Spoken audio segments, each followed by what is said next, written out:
People seldom talk about him. And you know what's funny is, and this translates into the job I'm seeking. A lot of times people say, they think, well, if I can't drive through a town and see a building with that guy's name on it, or a street with his name on it, or if I don't know about some big controversy that emerged and he rode in on a white horse and settled it, then he must not have been a good leader. I would argue the opposite.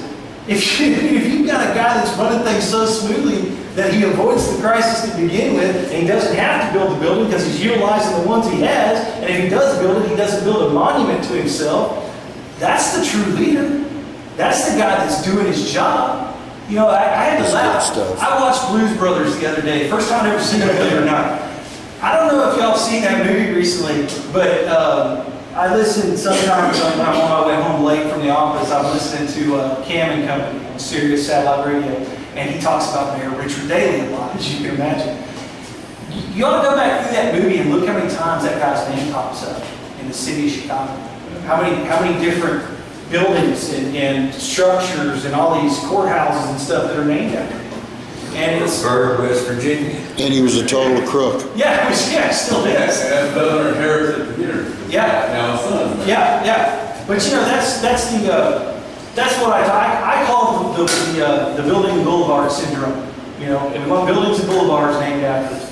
And I would argue that I'd kind of like to throw it out there just to see what kind of discussion I got. One of the first things I like to bring to the first court dockets is a resolution that none of the current members of the Commissioners Court will allow any structures or any thoroughfares to be named after. Just to see how they vote. I mean, hell, that's make for good conversation. I like that idea. I guess one final question. Most Americans today tend to vote using the same criteria they use to pick American Idol. Can you sing? Well, if you catch me after enough Miller Lights, I'll probably think I can. But no, I'm probably a little bit better than Sanjaya. But you're right.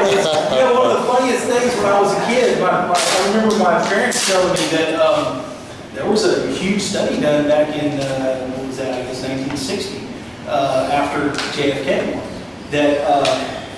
that said that when he did the television appearance with Nixon, that probably actually won him the presidency because he was color coordinated evidently with the background and his suit and stuff, and he looked better.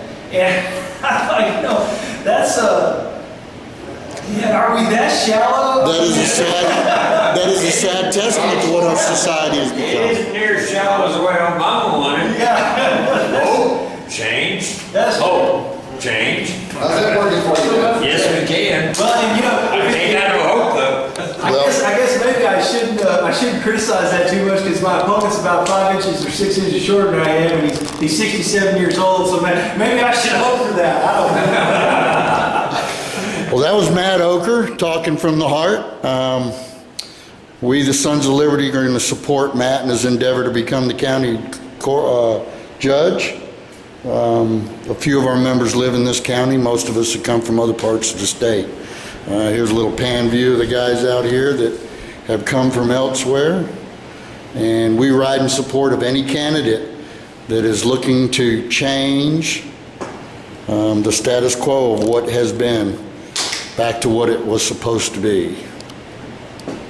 And we urge anybody watching this that lives in Victoria County to please come out, show your support, and get out and vote for Matt Ocker for your county judge.